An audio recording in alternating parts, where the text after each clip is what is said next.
Ini ada beberapa kebiasaan yang biasanya kita anggap sepele, tapi itu bisa membuat kondisi finansial kita semakin buruk.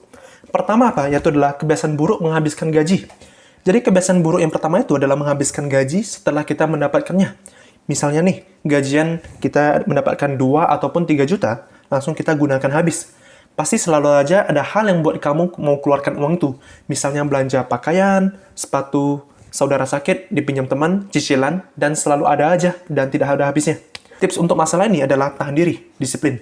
Menabung, kalau misalnya memang dari diri sendiri yang sering hobi keluarkan uang, entah mungkin untuk belanja, makan, atau semacamnya. Tapi kalau misalnya uang itu habis karena selalu ada dipinjam sama orang lain, tipsnya itu adalah jangan kasih tahu pemasukan kamu berapa. Misalnya kamu punya gaji 2 juta per bulan, jangan sebutkan gaji kamu ke orang lain. Nanti pasti saja dipinjam setidaknya 1 juta ataupun setengah dari gaji kamu. Kamu harus ingat juga untuk pastikan cicilan, kos, makanan, tabungan, dan lain-lain sudah terpenuhi dulu, yang memang kebutuhan hidup kamu yang utama ya. Dan mungkin kalau ada sisanya, baru bisa digunakan mungkin untuk keinginan hiburan ataupun pinjaman ke orang lain. Dan sebelum kita lanjut dulu, teman-teman bisa menjadi kaya juga loh dengan cara investasi di platform yang udah diawasi oleh OJK. Dan jangan lupa untuk gunakan kode referral saya di bawah ini. Dan harus diinvestasikan ya untuk dapat uang gratisnya. Dan juga klik link Shopee agar kalian bisa belajar cara menjadi kaya dari bisnis dan juga investasi di bukunya. Kedua itu adalah pola hidup boros. Misalnya nih, kamu lagi jalan-jalan ke mall, lihat ada sepatu, kamu langsung beli. Ada baju, langsung beli. Padahal apa? Sepatu dan baju yang masuk rumah itu masih banyak. Masih bagus-bagus juga. Kebiasaan inilah yang disebut boros.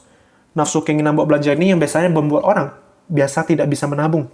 Terkadang juga malahan ada orang dibilang pelit kalau tidak mau membeli barang itu juga yang mendorong untuk jadi boros.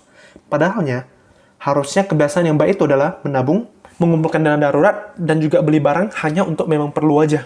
Ketiga itu adalah budgeting. Budgeting adalah proses membuat rencana untuk membelanjakan uang. Rencana pengeluaran ini disebut anggaran. Jadi kita membuat rencana pengeluaran ini bisa dibuat kamu menentukan terlebih dahulu apakah kamu akan memiliki cukup uang untuk melakukan hal-hal yang perlu atau ingin dilakukan. Jika kamu tidak memiliki cukup uang untuk melakukan semua yang ingin kamu lakukan, maka kamu dapat menggunakan proses perencanaan ini untuk memprioritaskan pengeluaran dan memfokuskan uang kamu pada hal yang paling penting. Dan jangan lupa untuk mencatat setiap pemasukan dan pengeluaran kamu. Hal sekecil apapun juga dicatat pengeluarannya. Kalau macam saya pribadi, saya biasa ada catat di buku. Jadi setiap kali ada pengeluaran, entah yang kecil banget sampai 2.000 pun, aku ada catat juga untuk membayar parkir ya. Dan jangan lupa untuk klik like video ini dan juga di subscribe ya. Terima kasih.